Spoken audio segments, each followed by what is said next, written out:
अगर आप प्रेगनेंसी के लिए ट्रीटमेंट ले रहे हो और आपके डॉक्टर ने आपको बताया, आपने पूछा उनसे कि आपको प्रेगनेंसी क्यों नहीं हो रहा है, तो उन्होंने बताया कि आपको अनएक्सप्लेन्ड इनफर्टिलिटी है। तो इस अनएक्सप्लेन्ड इनफर्टिलिटी इस वर्ड का मीनिंग क्या है? क्या ये कंडीशन ट्रीटेबल है या इसका कुछ नहीं हो सकता? तो आपको इस सारे क्वेश्चंस के आंसर जानने हैं तो आपको ये वीडियो देखना पड़ेगा एंड तक। हाय, मेरा नाम डॉक्टर मंजूश्री कोठीकर है। मैं एक फर्टिलिटी और आईवीएफ स्पेशलिस्ट हूँ और मैं आर्ट फर्टिलिटी क्लिनिक्स मुंबई यहाँ पे as a senior IVF consultant practice करती हूँ।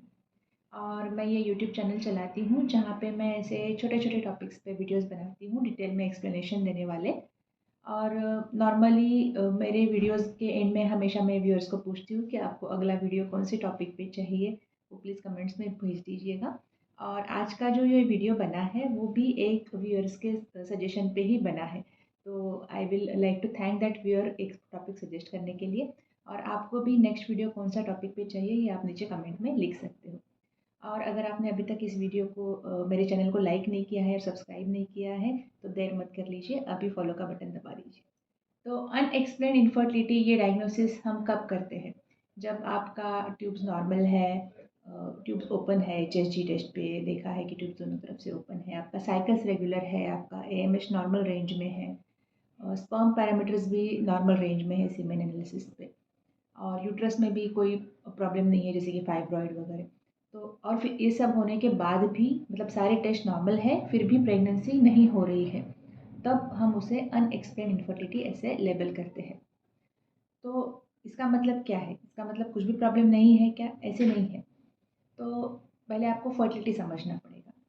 आपके बॉडी में एक यूट्रस होता है, उसके दो बाजू में दो फेलोपियन ट्यूब्स होते हैं और उसके दो बाजू में दो ओवरीज होते हैं। ओवरी में हर महीने में एक फॉलिकल ग्रो होता है। एवरी मेंस्ट्रुअल साइकिल आपके इंटरनल हार्मोन्स की वजह से वो फॉलिकल ग्रो होगा, रप्चर होगा, उसके अंदर का एग निकल के ट्यूब में चला जाएगा। अगर स्पर्म वहाँ तक पहुँच पाया एग तक, एग आने के बाद 24 आवर्स ही वेट करेगा, तो वो 24 आवर के विंडो में स्पर्म वहाँ तक पहुँच पाया तो दोनों एक हो जाएंगे, जिसे हम बोलते हैं फर्टिलाइजेशन। इसका एम्ब्रियो बनेगा, वो एम्ब्रियो बढ़ता जाएगा, day 1, day 2, day 3, day 4, day 5 blastocyst stage तक पहुँचेगा।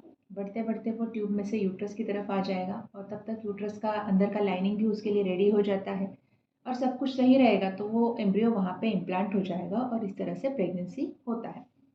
तो जब हम कोई भी पेशेंट इनफर्टिलिटी के कंप्लेंट से आता है कि कंसीव नहीं हो पा रहे, तब हम क्या क्या चेक करते हैं? हम देखते हैं कि उनके साइकिल्स रेगुलर है या नहीं, मतलब उनका ओवुलेशन का प्रोसेस हर महीना होता है या नहीं। उनके हार्मोन्स चेक किए जाते हैं, एएमएच चेक किया जाता है जिससे हमें पता है कि एक रिजर्व नॉर्मल है या नहीं। स्पर्म पैरामीटर्स देखे जाते हैं सीमेन एनालिसिस पे कि स्पर्म काउंट ओके है या नहीं, मोटिलिटी, मॉर्फोलॉजी कैसे है, फैलोपियन ट्यूब्स ओपन है या नहीं, सोनोग्राफी पे यूट्रस कैसे दिखता है। तो ये सब चीज़ें हम बाहर एक्सटर्नल टेस्ट से देख सकते हैं और ये नॉर्मल है, मतलब यहाँ पे कुछ प्रॉब्लम नहीं है।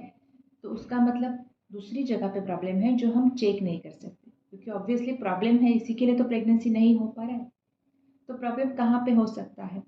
या तो एक क्वालिटी ख़राब हो या स्पर्म क्वालिटी ख़राब हो जिसकी वजह से वो फर्टिलाइज नहीं हो पा रहे हैं, फर्टिलाइजेशन फेलियर हो रहा है, मतलब एग और स्पर्म साथ में नहीं आ पा रहे हैं।